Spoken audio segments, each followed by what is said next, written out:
Cuando mi hijo me dijo que tenía 30 días para pagar el alquiler o buscar otro lugar donde vivir, sentí como si el suelo se abriera bajo mis pies. Era mi propia casa, la casa donde lo crié, donde cambié sus pañales, donde curé sus fiebres de madrugada. Y ahí estaba él, a los 40 años, con sus ojos fríos y calculadores, diciéndome que era hora de que contribuyera económicamente si quería seguir viviendo bajo su techo.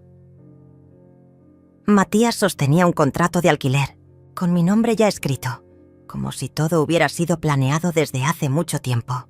Su esposa Dayana estaba detrás de él, con esa sonrisa venenosa que había aprendido a odiar, grabando todo con su teléfono como si fuera la gran revelación de su vida. «Es justo, Adelia», me dijo mi nuera con esa voz dulce que usaba para disfrazar su crueldad. «Ya tienes 65 años. Es hora de que aprendas a ser independiente. Independiente. En la casa que construí con mis propias manos y el sudor de 30 años de trabajo, la ironía me quemaba la garganta. Esta mujer que nunca había trabajado un día en su vida, que vivía de las tarjetas de crédito que yo le había dado a mi hijo, me hablaba de independencia mientras grababa mi humillación para sus redes sociales. Mis dedos temblaron cuando tomé esos papeles, no porque tuviera miedo, sino porque por primera vez en mi vida vi realmente quién era mi hijo. Los ojos de Matías brillaban con una crueldad que no reconocía. Era como mirar a un extraño que llevaba la cara de mi bebé.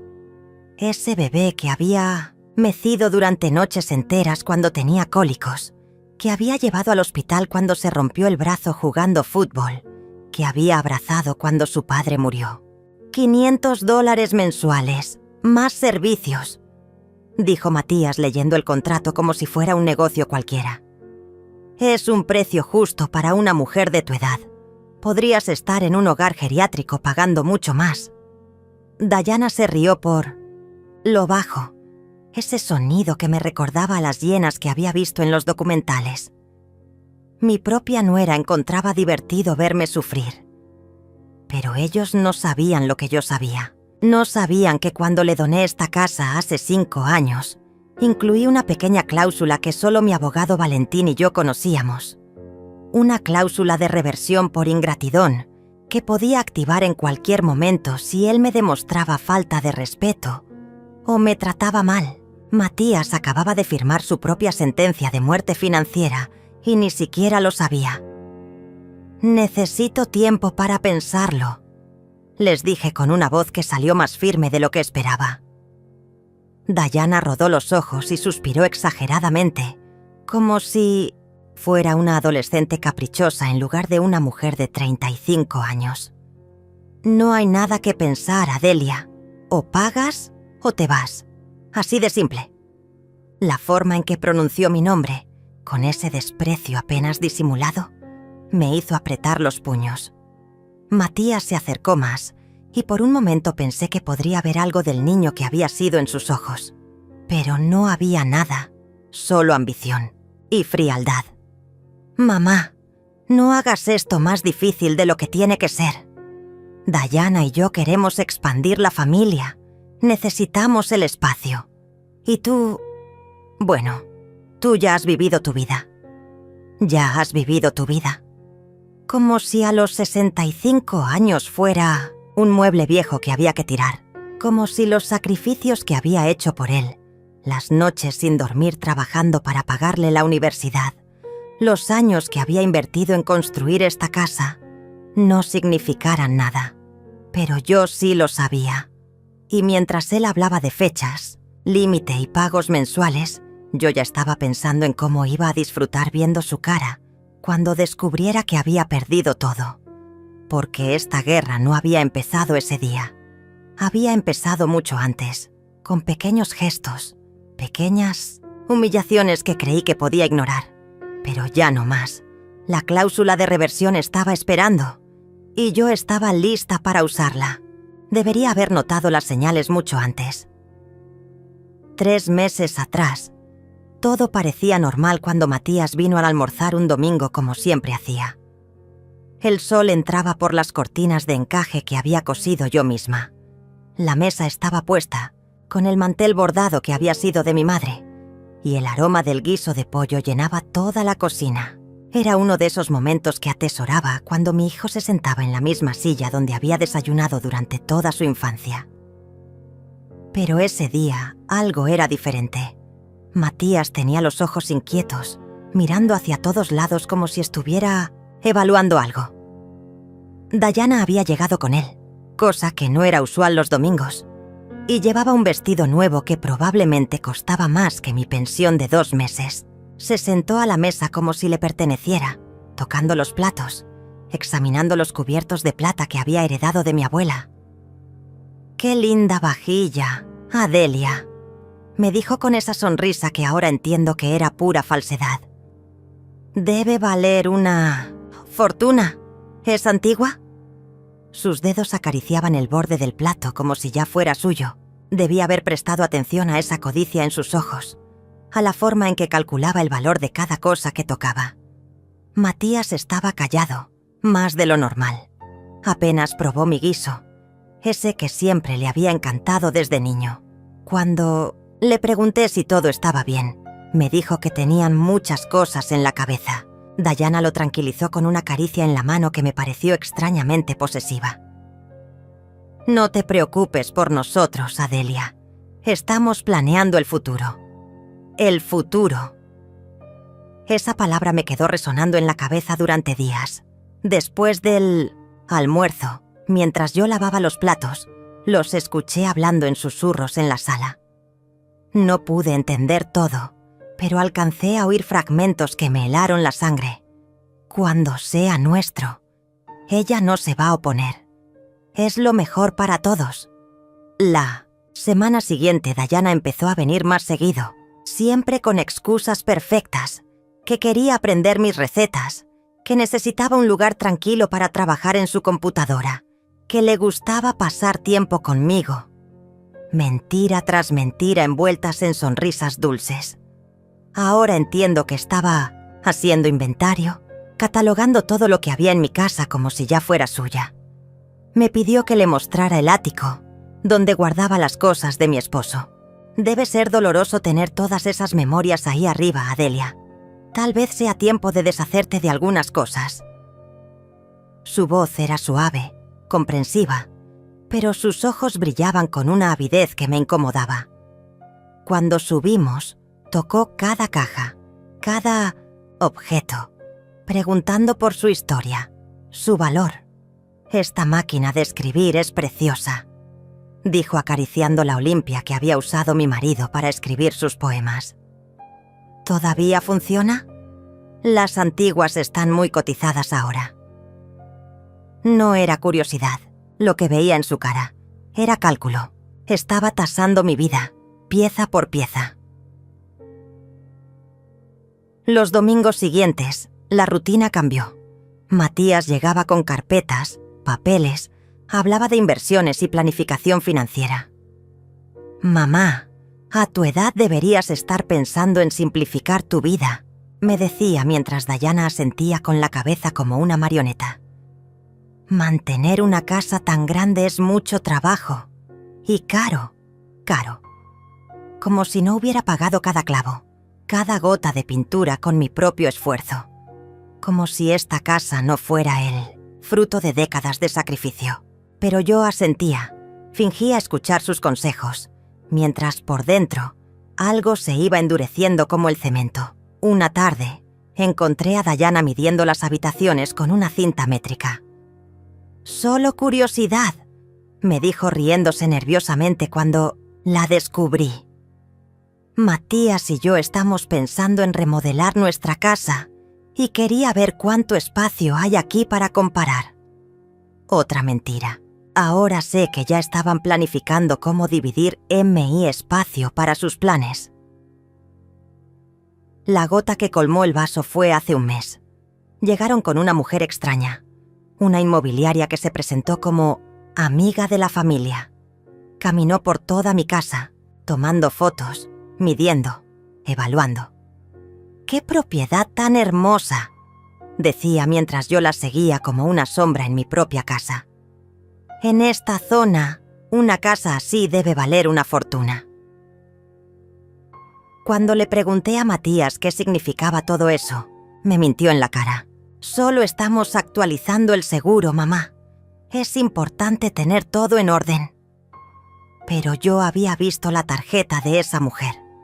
No era de seguros.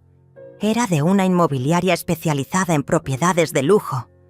Esa noche no pude dormir. Me quedé despierta en mi cama, mirando las sombras que la luna proyectaba en el techo, entendiendo finalmente que mi propio hijo me estaba traicionando.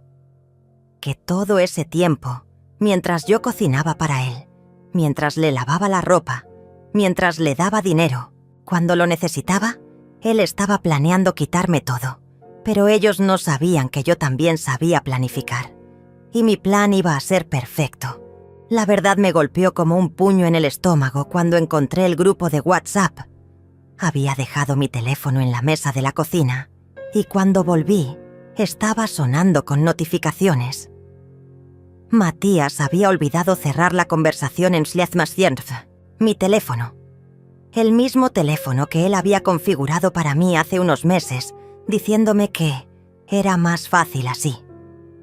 Ahora entiendo que no era facilidad, era control. El grupo se llamaba Proyecto Casa y tenía a mi hijo, a Dayana y a 2 personas más que no reconocí al principio. Los mensajes que leí me helaron la sangre. Dayana había escrito: «La vieja ya está comenzando a sospechar, pero no importa. En unas semanas tendremos todo listo». Mi hijo había respondido: «No te preocupes, ella no puede hacer nada. Legalmente, la casa es mía». Pero lo que más me dolió fue leer: «Cuando la echemos, podemos vender todo lo que hay adentro. Esa vajilla antigua debe valer por lo menos $5,000. Era Dayana, hablando de mis cosas, de los recuerdos de mi vida, como si fuera basura que había que liquidar. Seguí leyendo con las manos temblando. Habían estado planeando esto durante meses. Tenían fecha para cuando yo debía irme voluntariamente y hasta habían calculado cuánto dinero podrían sacar vendiendo mis pertenencias. Mi hijo había escrito: «El piano de mamá es de 1960, un Steinway. Podríamos sacar fácilmente 20,000 por él. El piano que su padre había comprado cuando Matías cumplió 10 años para que aprendiera música. El piano donde yo había llorado cuando mi esposo murió, donde había tocado nanas para mi nieta cuando era bebé». Para ellos era solo un número, una cantidad de dinero que podían convertir en efectivo. Pero había más, mucho más. Dayana había enviado fotos de mi casa tomadas en secreto, con notas sobre qué se podía vender y qué se podía donar para ahorrarse el problema. Mis libros, mis plantas, la mecedora donde había amamantado a mi hijo. Todo catalogado como mercancía. En otro mensaje, Matías escribía: «Encontré los documentos de cuando me transfirió la casa. Está todo en orden. Legalmente no puede hacer nada, aunque quiera. El abogado confirmó que tengo derecho completo sobre la propiedad». Mi corazón se detuvo. Habían consultado con un abogado. Habían verificado que no había escapatoria para mí. O eso creían ellos. Porque lo que no sabían era que yo también había consultado con un abogado, con Valentín, el mismo que había redactado los documentos de transferencia, el mismo que había incluido por mi insistencia una cláusula que ni siquiera Matías había leído completamente cuando firmó. Seguí leyendo los mensajes con una mezcla de horror e incredulidad. Habían hasta elegido qué habitación iba a ser el cuarto del bebé cuando Dayana quedara embarazada. Mi habitación. La habitación donde había dormido durante 30 años. Donde había cuidado a mi esposo durante su enfermedad. Donde había llorado su muerte. «Será perfecto», había escrito Dayana. «Tiene buena luz natural y está lejos de los ruidos de la calle. Adelia nunca va a volver a poner un pie aquí. así que podemos hacer lo que queramos. La forma casual en que hablaba de borrar mi existencia de mi propia casa me provocó náuseas. Pero el mensaje que más me dolió fue de mi propio hijo. Mamá siempre ha sido muy dramática. Cuando le digamos que se tiene que ir, va a llorar y a hacer escenas, pero al final no tendrá más opción que aceptar. Nunca ha sido una mujer fuerte, dramática, débil. Así me veía el niño que había criado, el hombre por el que había sacrificado todo. Había más personas involucradas de las que pensé. Una tal Miriam, que resultó ser una prima de Diana, estaba ayudándoles a encontrar el hogar perfecto para mí. Habían estado mirando residencias geriátricas, las más baratas que pudieron encontrar. $300 al mes, había escrito Miriam. Es lo que podemos pagar por ella sin que nos quite mucho de nuestro presupuesto. Nuestro presupuesto, como si mi vida fuera un gasto que había que minimizar.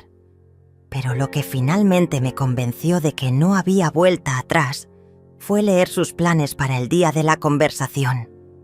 Habían ensayado qué decir, cómo presentar la situación para que pareciera que era por mi propio bien.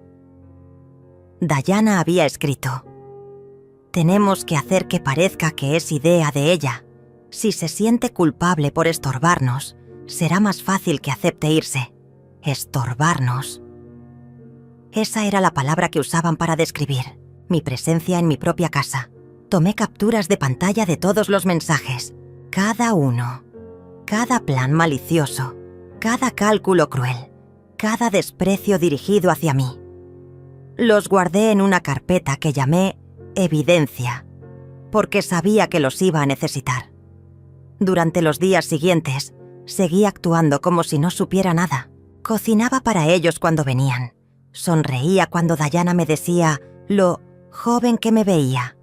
Asentía cuando Matías me hablaba de planificación financiera. Pero por dentro, una nueva Adelia estaba naciendo. Una Adelia que había aprendido que la bondad sin límites era una debilidad que otros podían explotar. Una Adelia que estaba lista para la guerra, porque ellos habían cometido un error fatal. Habían subestimado a una madre traicionada. Y yo les iba a enseñar que había cosas mucho peores que ser dramática. Iba a ser estratégica. Las cosas se aceleraron después de que encontré los mensajes. Era como si hubieran decidido que ya no necesitaban disimular tanto. Matías y Diana comenzaron a actuar como si la casa ya fuera completamente suya, como si yo fuera una invitada, que había overstayed her welcome en mi propio hogar. La primera señal fue cuando llegué de hacer las compras y encontré a Diana moviendo mis muebles. Había empujado mi sofá favorito, ese donde había amamantado a Matías, hacia una esquina para hacer más espacio. Cuando le pregunté qué estaba haciendo, me miró con esa sonrisa condescendiente que había perfeccionado. Solo estaba viendo cómo se vería la sala con mejor distribución, Adelia. Espero que no te moleste, no te moleste. Como si tuviera derecho a molestarme que alguien rearreglara mi sala sin mi permiso. Pero eso era solo el comienzo. 2 días después, Matías llegó con cajas. «Mamá, encontré estas cosas del papá en el ático. Pensé que era hora de que las donaras.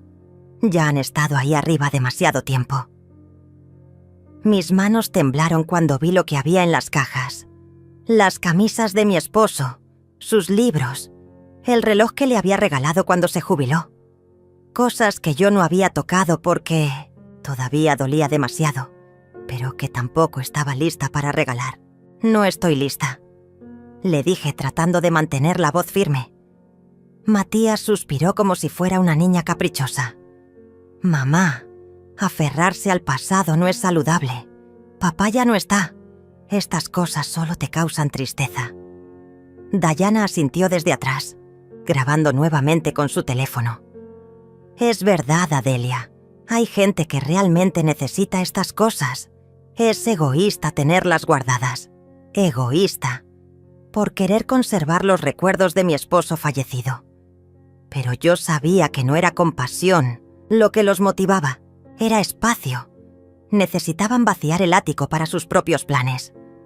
Las cajas se quedaron ahí, en medio de mi sala, como una amenaza silenciosa. Si no las donaba yo, ellos se encargarían de hacerlo desaparecer cuando yo ya no estuviera. La cosa empeoró cuando trajeron a un cerrajero. «Por seguridad», me explicó Matías cuando lo vi cambiando las cerraduras de la puerta principal. «Hay muchos robos en el barrio últimamente». Pero yo sabía la verdad. Estaban tomando control total de la casa. Las nuevas llaves serían solo para ellos. «Aquí tienes tu copia», me dijo Matías entregándome una sola llave, cuando antes yo tenía 3 copias que guardaba en diferentes lugares. «Trata de no perderla». La forma en que lo dijo, como si fuera una advertencia, me hizo entender que si perdía esa llave, no habría reemplazo. Dayana comenzó a traer sus cosas. Primero fueron solo algunas prendas que colgó en mi armario. Luego sus productos de belleza que llenaron mi baño. Después su computadora, que instaló en mi oficina. «Es temporal», decía cada vez que yo preguntaba. «Solo hasta que arreglemos nuestro apartamento». Pero yo sabía que no era temporal. Era una invasión gradual, calculada para hacerme sentir como una extraña en mi propio espacio. El colmo fue cuando llegué una tarde y encontré a Dayana midiendo las ventanas de mi habitación. «Hola, Adelia», me saludó sin siquiera dejar de medir. «Estaba viendo qué tipo de cortinas quedarían mejor aquí. Las tuyas están muy viejas». «Mis cortinas. Las que había elegido y colgado yo misma. Las que combinaban perfectamente con la colcha que había bordado durante meses. Esta habitación tiene muy buena luz», continuó como si no hubiera dicho nada ofensivo. «Va a ser perfecta para el bebé cuando llegue». Mis piernas se debilitaron. «¿Qué bebé?», pregunté, aunque ya sabía la respuesta. Dayana se tocó el vientre con una sonrisa que no llegaba a sus ojos. «Bueno, todavía no estoy embarazada, pero Matías y yo estamos intentando, y cuando llegue nuestro pequeño, va a necesitar la habitación más grande de la casa». «La habitación más grande. Mi habitación». «Por supuesto, tú vas a tener que mudarte a la habitación de huéspedes», continuó con esa naturalidad que me helaba la sangre. «Es más pequeña, pero para una persona mayor es más que suficiente». Una persona mayor. Como si mis 65 años me hubieran convertido automáticamente en alguien que merecía menos espacio, menos comodidad, menos dignidad. Esa noche, mientras ellos cenaban en mi comedor usando mi vajilla y hablando de sus planes para mi casa, yo me quedé en la cocina limpiando platos y pensando en cómo había llegado a este punto, cómo había permitido que mi bondad se convirtiera en debilidad, mi generosidad en vulnerabilidad. Pero también pensé en la cláusula de reversión, en Valentín, mi abogado, esperando mi llamada, en los documentos que guardaba en mi caja de seguridad, documentos que Matías creía que no existían. Mientras escuchaba sus risas desde el comedor, sus planes para remodelar, para vender, para borrar cada rastro de mi existencia, tomé una decisión. Ya no iba a ser la madre sumisa que se dejaba pisotear. Ya no iba a ser la mujer mayor que acepta ser desechada como un mueble viejo. Iba a ser la propietaria legal de esta casa que estaba a punto de recordarles quién mandaba realmente. Al día siguiente, mientras ellos salían a ver más opciones, para mí, en residencias geriátricas, yo saqué mi teléfono y marqué el número de Valentín. Era hora de activar mi cláusula secreta. «Valentín, necesito verte urgentemente», le dije por teléfono, asegurándome de que Matías y Dayana no estuvieran cerca. Mi abogado, que me había representado durante más de 20 años, inmediatamente notó la tensión en mi voz. «Adelia, ¿está todo bien? Suenas preocupada». Le expliqué brevemente la situación, sin entrar en detalles emocionales, solo los hechos fríos y duros de lo que estaba pasando. «Ah», dijo Valentín después de un largo silencio. «Entonces es hora de que revisemos esa cláusula especial que incluimos en la donación». Su voz tenía un tono que no había escuchado antes, una mezcla de satisfacción profesional y algo que parecía justicia poética. «¿Puedes venir a mi oficina mañana a las 10? Traigo todos los documentos originales». Esa noche no dormí. Me quedé despierta planeando cada detalle. Matías y Dayana habían sido tan arrogantes, tan seguros de que tenían todo bajo control, que no habían considerado la posibilidad de que yo tuviera algún recurso legal. Su error había sido subestimar a una mujer que había construido una vida desde cero, después de quedarse viuda. A la mañana siguiente les dije que tenía cita médica. «¿Quieres que te acompañe, mamá?», preguntó Matías con esa falsa preocupación, que ahora reconocía como actuación. «No, hijo, es solo rutina. Volveré en unas horas». Dayana ni siquiera levantó la vista de su teléfono, probablemente calculando cuánto dinero podían sacar vendiendo mis muebles. La oficina de Valentín estaba en el mismo edificio donde había estado durante décadas, pero ese día me pareció diferente, más imponente, más seria. Cuando entré, él ya tenía todos los papeles extendidos sobre su escritorio. «Adelia», me dijo levantándose para saludarme. «Siento mucho que tengas que pasar por esto, pero me alegra que finalmente hayamos llegado a este punto». «¿Te alegra?», pregunté sorprendida. Valentín sonrió con una expresión que no le había visto antes. «Cuando insististe en incluir esa cláusula de reversión hace 5 años, te dije que esperaba que nunca tuvieras que usarla. Pero también te dije que si llegaba el momento, iba a ser muy satisfactorio ver cómo funcionaba». Me mostró los documentos originales. Ahí estaba, en letra pequeña pero perfectamente legal. La presente donación quedará automáticamente revocada si el donatario incurre en actos de ingratitud grave hacia la donante, incluyendo pero no limitándose a exigir pagos por concepto de alojamiento, tratar a la donante como inquilina en la propiedad donada o demostrar falta de respeto significativa hacia la donante. «¿Cómo es posible que Matías no haya visto esto?», pregunté. Valentín se reclinó en su silla. «Porque su abogado era joven e inexperto. Solo revisó que la transferencia fuera legal. No leyó las condiciones especiales. Y Matías confió en él completamente. Gran error».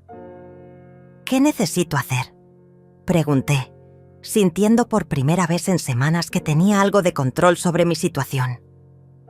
«Primero, necesito que documentes todo, cada conversación, cada exigencia, cada acto de irrespeto.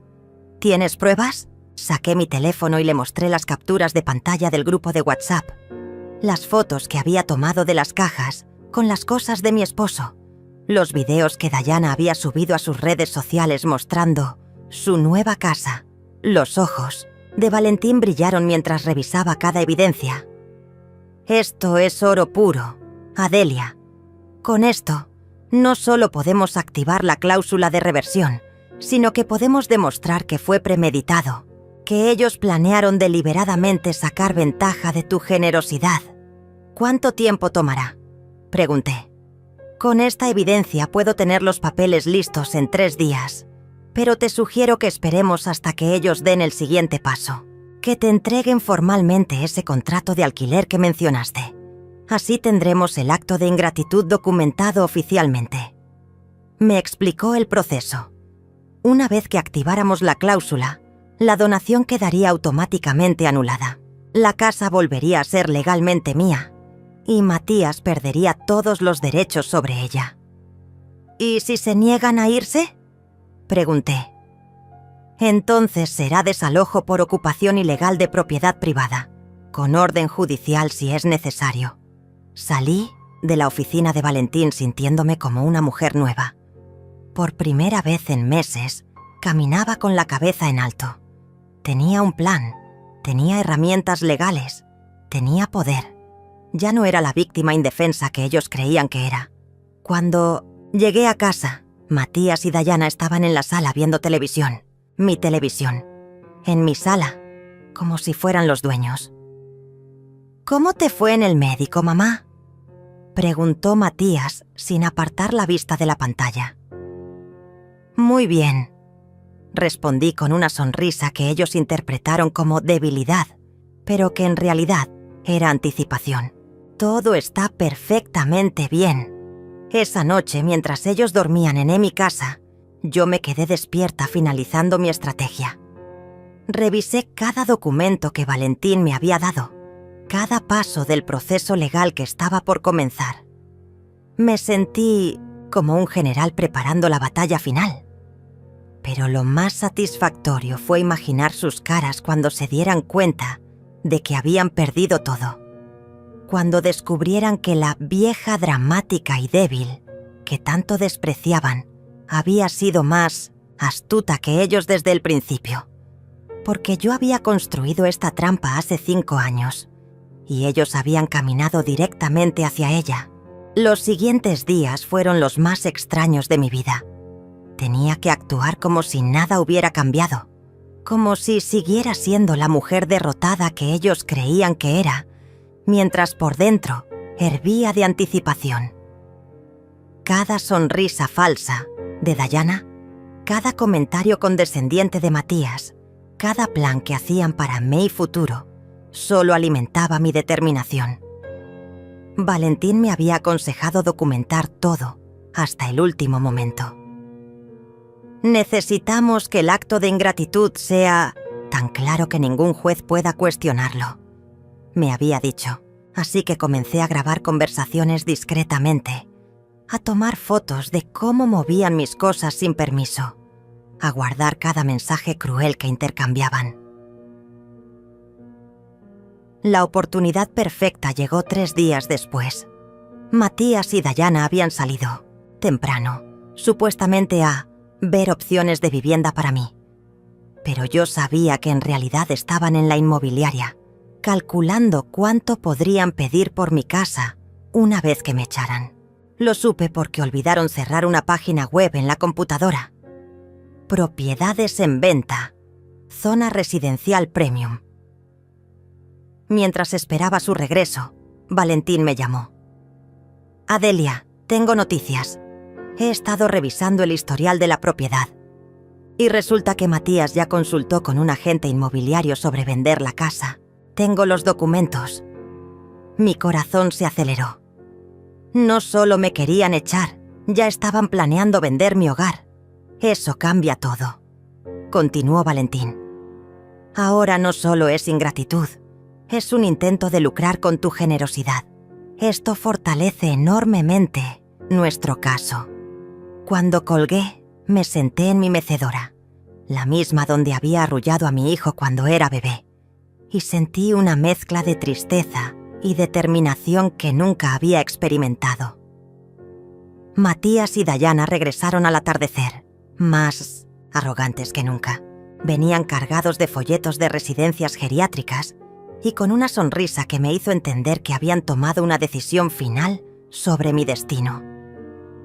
«Mamá, necesitamos hablar», dijo Matías con esa seriedad falsa que había adoptado últimamente. Se sentaron frente a mí como si fuera una junta directiva, a punto de despedir a un empleado problemático. Dayana tenía su teléfono listo para grabar, como siempre. «Adelia», comenzó con esa voz dulce que ocultaba veneno. «Hemos encontrado el lugar perfecto para ti. Es una residencia muy linda, con gente de tu edad, actividades programadas. Vas a ser muy feliz ahí». «¿Una residencia?», pregunté, fingiendo sorpresa aunque sabía exactamente a dónde querían llegar. Matías se inclinó hacia adelante, adoptando lo que probablemente creía que era una expresión comprensiva. «Mamá, tú sabes que esta casa es demasiado grande para una persona sola, Y Diana y yo necesitamos el espacio. Estamos planeando tener hijos. Pero esta es mi casa, dije con voz temblorosa. No porque estuviera asustada, sino porque necesitaba que ellos dijeran las palabras exactas que Valentín necesitaba escuchar. Diana rodó los ojos. Era tu casa, Adelia. Ahora es de Matías. Legalmente puedes vivir aquí solo si pagas alquiler como cualquier inquilina. Ahí estaba, la frase que necesitaba. ¿Inquilina?, repetí, asegurándome de que mi teléfono, escondido en mi bolsillo, estuviera grabando cada palabra. Matías asintió con una frialdad que me partió el corazón. Exactamente. Si quieres quedarte, tienes que pagar $500 mensuales más servicios. O puedes ir a la residencia, que honestamente es la mejor opción para todos. ¿Y si no quiero irme ni pagar alquiler?, pregunté. La sonrisa de Diana se volvió cruel. Entonces tendremos que tomar medidas legales. Desalojo por ocupación. Ilegal. No queremos llegar a eso, pero si nos obligas... Dejó la amenaza flotando en el aire como una daga invisible. Matías sacó el contrato de alquiler que yo ya había visto. Aquí está todo explicado, mamá. Los términos, las condiciones, las fechas de pago. Solo necesitas firmarlo. Tomé los papeles con manos que temblaban de ira contenida, no de miedo.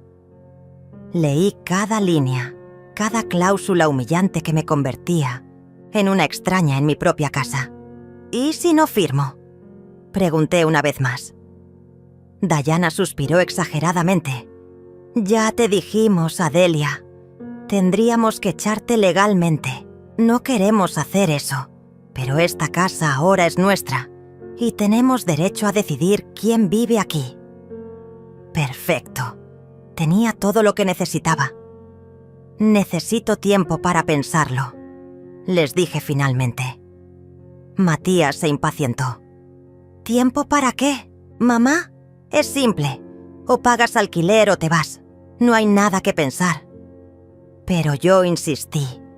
Dame hasta mañana. Es una decisión muy grande. Diana se levantó bruscamente. Está bien, pero mañana queremos una respuesta definitiva. Y si decides quedarte, el primer pago vence la próxima semana. Salieron de la sala como conquistadores que acaban de reclamar territorio enemigo. Esa noche, mientras ellos celebraban su victoria en mi comedor, yo estaba en mi habitación enviándole la grabación a Valentín por WhatsApp. Su respuesta llegó en minutos. Perfecto. Mañana a primera hora activo la cláusula. Prepárate, Adelia. En 48 horas, esta pesadilla habrá terminado. Me quedé despierta hasta muy tarde, escuchando sus voces desde la planta baja, sus planes para remodelar mi casa, sus cálculos sobre cuánto dinero ganarían con la venta. Pero ya no me dolía. Solo sentía una satisfacción fría y calculada, porque mañana iban a descubrir que habían jugado con la mujer equivocada. La mañana del día definitivo amaneció con una claridad extraña, como si hasta el cielo supiera que algo importante estaba por suceder. Me levanté temprano, antes que Matías y Diana, y preparé café como si fuera un día normal. Pero mis manos no temblaban como en las últimas semanas. Estaban firmes, decididas. Valentín había programado la entrega de documentos para las 10 de la mañana. A las 9, sonó mi teléfono. Adelia, está todo listo. Los documentos de reversión están firmados y sellados. ¿Estás preparada para esto? Su voz tenía una satisfacción profesional que me tranquilizó. Más que preparada, le respondí. Matías y Diana bajaron a desayunar como reyes en mi cocina. Diana ya había empezado a reorganizar los gabinetes, moviendo mis platos hacia los estantes más altos. Buenos días, Adelia. Me saludó con esa sonrisa falsa. Espero que hayas pensado bien en nuestra conversación de ayer. Sí, les dije sirviendo café en las tazas que había heredado de mi madre. He pensado mucho. Matías se sentó a la mesa con la arrogancia de quien cree que ya ha ganado. «Perfecto, mamá. ¿Cuál es tu decisión? ¿Firmas el contrato de alquiler o preferires mudarte a la residencia?» Antes de que pudiera responder, sonó el timbre. Mi corazón se aceleró, pero mantuve la compostura. «Deben ser los testigos de Jehová», dije levantándome. «Voy a decirles que no estoy interesada». Matías asintió distraídamente, más preocupado por revisar su teléfono que por ver quién estaba en la puerta. Abrí la puerta y ahí estaba Valentín con un oficial judicial y un notario. «Buenos días, señora Adelia», dijo el oficial con voz formal. «Venimos a entregar una notificación legal». Su voz era lo suficientemente alta como para que se escuchara desde la cocina. «¿Una notificación?», escuché que preguntaba Dayana desde adentro. «¿Para qué?». Matías se levantó de la mesa, claramente confundido. Cuando llegó a la entrada y vio a los 3 hombres en trajes formales, su cara cambió completamente. «Señor». «Matías», dijo Valentín con una formalidad que nunca había usado cuando venía a casa como amigo de la familia. «Soy el abogado de la señora Adelia. Vengo a notificarle oficialmente que la donación de esta propiedad ha sido revocada por ingratitud grave del donatario». El silencio que siguió fue tan denso que se podía cortar con un cuchillo. Matías parpadeó varias veces, como si no hubiera entendido las palabras. «¿Qué significa eso?», preguntó con una voz que ya no sonaba segura. El notario se adelantó y leyó el documento oficial. «Por la presente se notifica que la donación inmobiliaria realizada el 15 de marzo de 2020 a favor del señor Matías queda sin efecto debido a actos de ingratitud grave documentados, incluyendo exigencia de pagos de alquiler a la donante y tratamiento degradante de la propietaria original». Dayana había llegado corriendo desde la cocina. «¿De qué están hablando? Esta casa es de Matías. Tiene los documentos». Su voz había perdido toda la dulzura fingida y ahora sonaba estridente, desesperada. Valentín la miró con una frialdad profesional. Los documentos de donación incluían una cláusula de reversión por ingratitud que nunca fue leída por su abogado. Una cláusula completamente legal y ahora activada. Sacó una carpeta llena de papeles. «Aquí están las grabaciones, los mensajes de WhatsApp, las fotos y los testimonios que demuestran el maltrato sistemático hacia mi clienta». La cara de Matías se puso blanca como el papel. Eso no puede ser legal. Mi abogado me dijo que la casa era mía completamente». Valentín sonrió con una satisfacción que me llenó de alegría. «Su abogado se equivocó, y ahora ustedes tienen 72 horas para desalojar la propiedad. Esto es una trampa», gritó Dayana, perdiendo completamente la compostura. «Tú planeaste esto desde el principio, vieja manipuladora». Se dirigió hacia mí con los ojos llenos de odio, pero el oficial judicial se interpuso. «Señora, le sugiero que mantenga la calma. Cualquier acto de agresión hacia la propietaria legal será considerado como un delito adicional». La voz del oficial era firme y autoritaria. Dayana retrocedió, pero sus ojos seguían lanzando dagas hacia mí.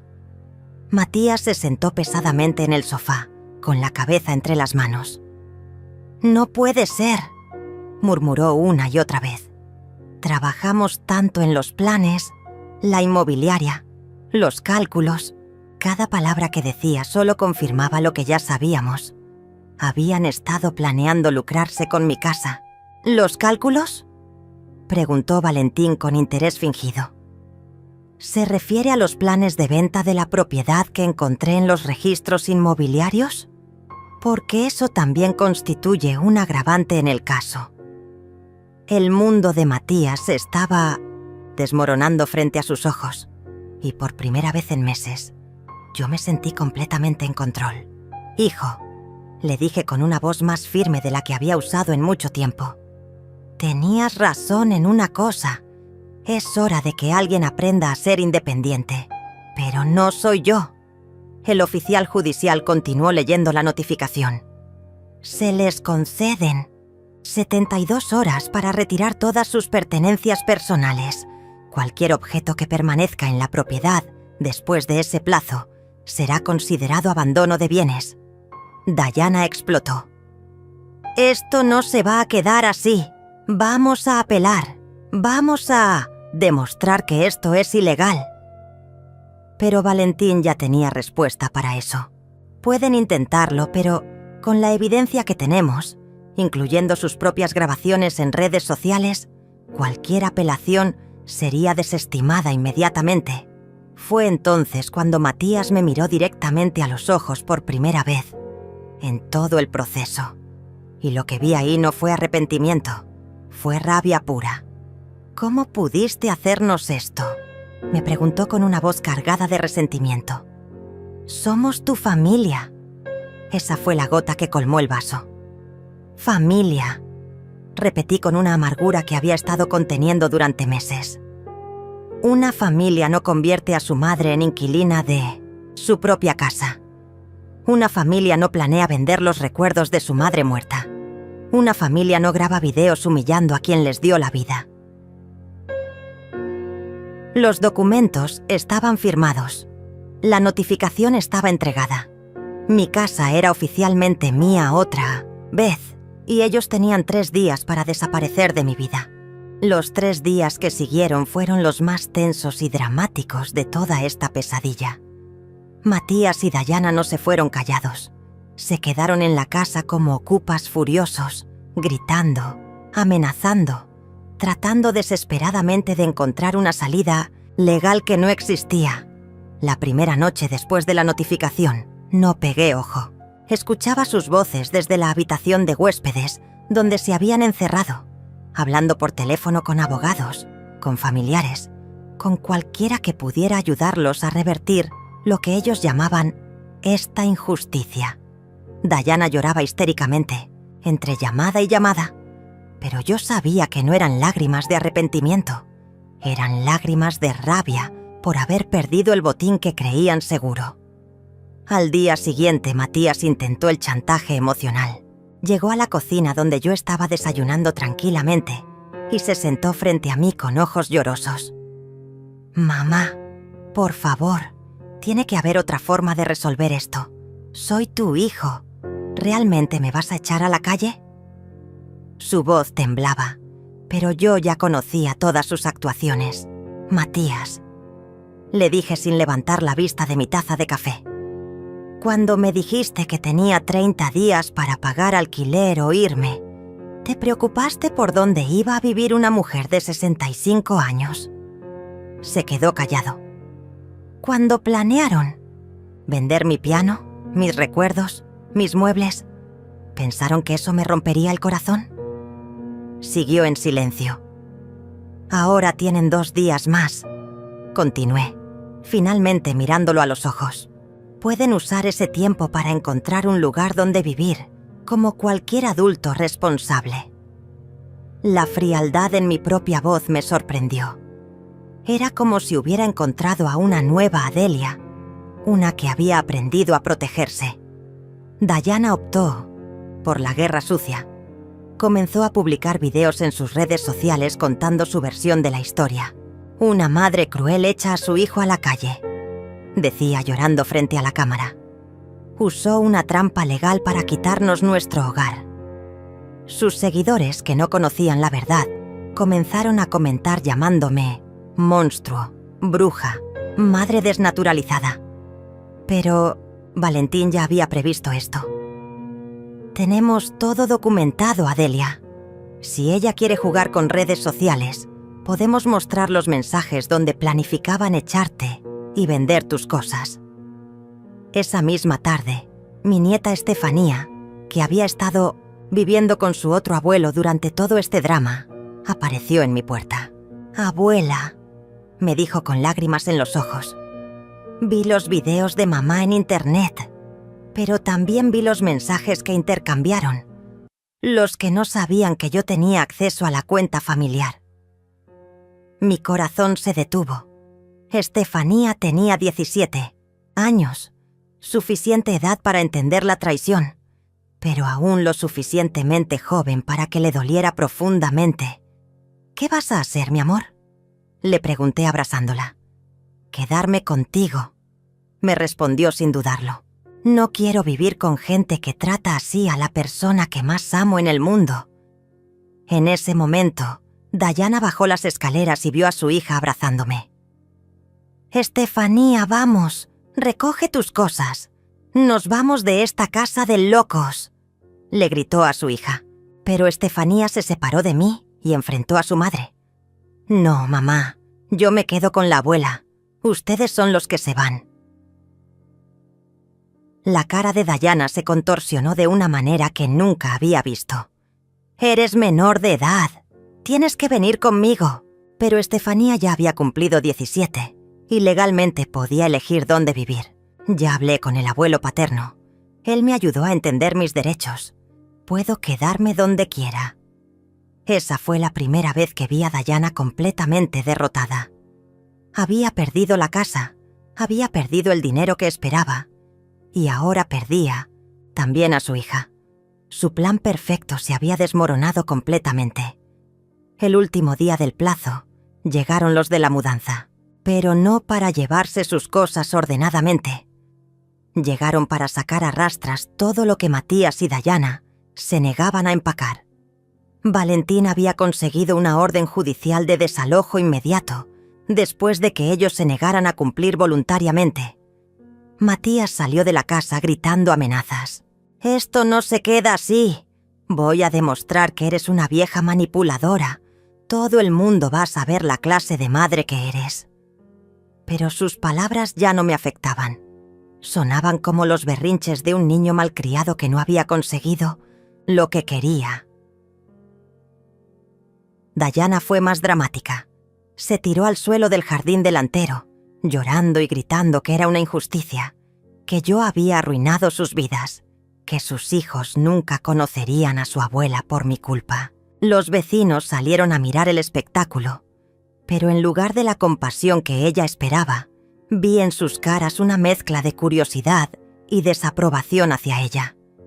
El oficial de policía que supervisaba el desalojo se acercó a mí.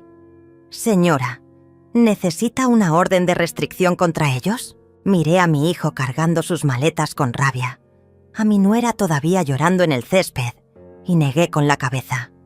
«No creo que vuelvan», le dije. «Ya no tienen nada que buscar aquí». Cuando el camión de mudanzas se alejó y Matías y Dayana desaparecieron en su auto sin siquiera mirar atrás, me quedé parada en la entrada de mi casa con Estefanía a mi lado. El silencio era absoluto, pero no era vacío. Estaba lleno de posibilidades, de paz, de libertad. «¿Estás triste, abuela?», me preguntó Estefanía. La miré y sonreí con una tranquilidad que no había sentido en meses. «No, mi amor, estoy en casa». 6 meses después, mi casa volvió a ser un hogar. Las heridas tardaron en sanar. No voy a mentir. Las primeras semanas después del desalojo fueron extrañas, como despertar de una pesadilla y no estar segura de que todo hubiera terminado, realmente. Pero poco a poco, el silencio de mi casa se llenó de cosas nuevas. La risa de Estefanía, el sonido del piano que volví a tocar después de años, el aroma de las comidas que preparaba sin miedo a que alguien las criticara. Estefanía se adaptó rápidamente. Transformamos la antigua oficina en su habitación. Pintamos las paredes de un azul suave que ella eligió y compramos muebles nuevos que eran solo de ella. «Abuela», me dijo una tarde mientras hacíamos la tarea juntas en la mesa de la cocina.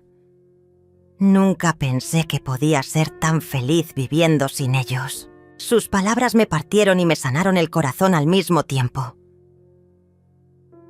De Matías y Dayana no supimos nada durante los primeros 3 meses. Habían desaparecido completamente, como si nunca hubieran existido. Estefanía me contó que su madre había intentado contactarla varias veces, pero siempre para pedirle que la convenciera de regresar con ellos.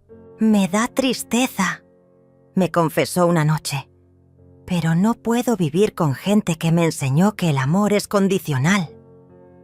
La casa cambió. Ya no había esa tensión en el aire, esa sensación de caminar sobre cáscaras de huevo. Volví a poner flores, frescas, en la mesa del comedor, reorganicé mis muebles como a mí me gustaba, saqué del ático las fotos de mi esposo que había escondido para evitar comentarios crueles. Mi hogar volvió a respirar. Valentín venía a visitarnos de vez en cuando, no como abogado, sino como el viejo amigo que siempre había sido. «Adelia», me dijo un día tomando té en mi sala, «en 30 años de carrera, nunca había visto una reversión por ingratidón tan perfectamente documentada. Matías y Dayana no pudieron apelar nada porque la evidencia era abrumadora». Se rió suavemente. Su propio WhatsApp los hundió. Un día, mientras regaba mis plantas en el jardín, una vecina se acercó. Era la señora que vivía 3 casas más abajo, una mujer que siempre había sido educada pero distante. «Adelia», me dijo con una sonrisa genuina, «quería decirte que admiro mucho lo que hiciste.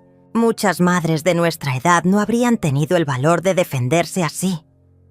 Sus palabras me llenaron de una satisfacción que no esperaba. «¿Sabes?», le respondí mientras seguía regando mis rosas. «Creo que a veces tenemos que aprender que ser buena madre no significa permitir que nos maltraten. A veces, la mejor lección que podemos dar es mostrar que todas las personas, sin importar la edad, merecemos respeto». Estefanía comenzó a traer amigos a casa. La primera vez que escuché risas juveniles en mi sala me emocioné hasta las lágrimas. «Tu abuela es genial», le escuché decir a una de sus amigas. «Ojalá mi familia fuera así de unida». Unida. Era gracioso cómo al perder parte de mi familia, había ganado una verdadera unión con quien realmente me valoraba. Una tarde de domingo, mientras Estefanía y yo preparábamos el almuerzo juntas, sonó el teléfono. Era un número que no reconocí, pero cuando contesté, la voz me heló la sangre. Era Matías. «Mamá», dijo con una voz que trataba de sonar casual. «¿Cómo estás?» «Estoy muy bien», le respondí con una serenidad que me sorprendió a mí misma. «¿Qué necesitas?» Hubo una pausa larga. «Dayana está embarazada», dijo finalmente. «Vamos a tener un bebé y, bueno, pensamos que tal vez podríamos hablar, limar asperezas». Estefanía me miraba desde la cocina, con los ojos grandes y preocupados. Le sonreí para tranquilizarla. «Matías», le dije a mi hijo, «te felicito por el bebé. Pero limar asperezas requiere que alguien reconozca que cometió errores y que esté genuinamente arrepentido. ¿Es ese el caso?»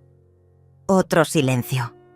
«Mamá, tal vez fuimos un poco duros, pero tú también exageraste. Una cláusula secreta, echarnos de la casa. Eso fue muy cruel». Ahí estaba.